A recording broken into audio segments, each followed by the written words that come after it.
இது கலைஞர் அவர்கள் தான் இதை நாட்டுடைமையாக்கியவர் அவர்தான். அந்த நாட்டுடைமையாக்கிய காலத்திலிருந்து இங்கே விழுப்புரத்திற்கு ஒரு போக்குவரத்து கழகத்தை கொண்டு வந்ததற்கு நான் தமிழக முதல்வர், அப்பொழுது இருந்த முதல்வர் கலைஞரிடம் நானும் போராடி இதை பெற்றுக் கொடுத்திருக்கிறேன்.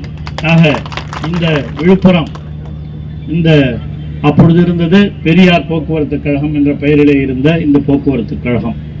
இப்பொழுது இது எந்த போக்குவரத்து கழகத்துக்கும் எந்த பேர் இருக்குமானு பிறகு அது ஒரு முடிவெடுக்கப்பட்டு இது இப்பொழுது விழுப்புரம் தமிழ்நாடு அரசு போக்குவரத்து கழகமாக இது செயல்பட்டு கொண்டிருக்கிறது. ஆக இந்த போக்குவரத்து கழகத்திலே பணியாற்றுகிற தோழர்கள் எல்லாம் பல பேர் நான் போக்குவரத்து துறை அமைச்சராக இருந்த பொழுது நியமிக்கப்பட்டவர்கள் தான் இங்கே பல பேர் நியமிக்கப்பட்டிருக்கிறீர்கள்.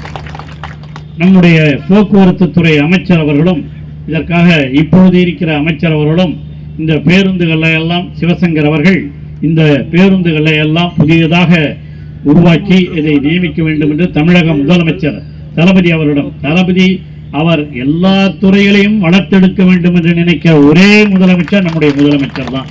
அது கல்வித்துறை, சுகாதாரத்துறை, போக்குவரத்து துறை, தொழில்துறை, தொழிலாளர் நலத்துறை, அரசு ஊழியர்கள் துறை எதுவாக இருந்தாலும் எல்லோருடைய வளர்ச்சிக்காகவும் பாடுபடுகிற ஒரு முதல்வர் நம்முடைய தமிழக முதலமைச்சர் தளபதி மு.க.ஸ்டாலின் அவர்கள்.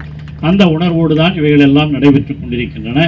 அதே அடிப்படையில் தான் இன்று இளைஞரணியினுடைய செயலாளராக இருக்கிற, இந்த விளையாட்டுத்துறை அமைச்சராக இருக்கிற, பாரிஸிலே ஒலிம்பிக் போட்டியை காண்பதற்காக இன்று சென்றிருக்கிற நம்முடைய உதயநிதி அவர்களும் அவருடைய வழியை பின்பற்றி எல்லா துறைகளிலேயும் செயல்பட்டு கொண்டிருக்கிறார். அந்த உணர்வோடு தான் இந்த நிகழ்ச்சியிலேயும் நாம் அனைவரும் பங்கேற்றிருக்கிறோம்.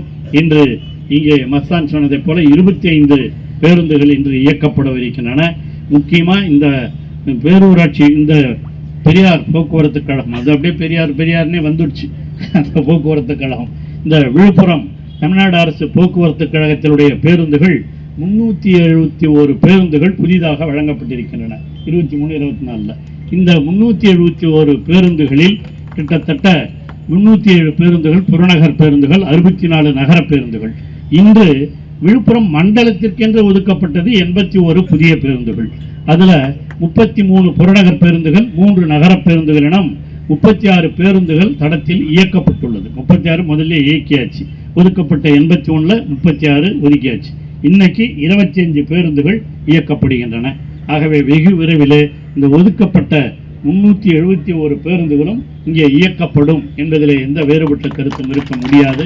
ஆகவே இதில் போக்குவரத்து தொழிலாளர்கள் நீங்கள்லாம் ஒற்றுமையாக இருந்து நீங்கள்லாம் எப்படி இருப்பாங்கன்னு, ஏன்னா நான் தான் சொன்ன முதலே போக்குவரத்து துறை அமைச்சராகவே பணியாற்றியவன்.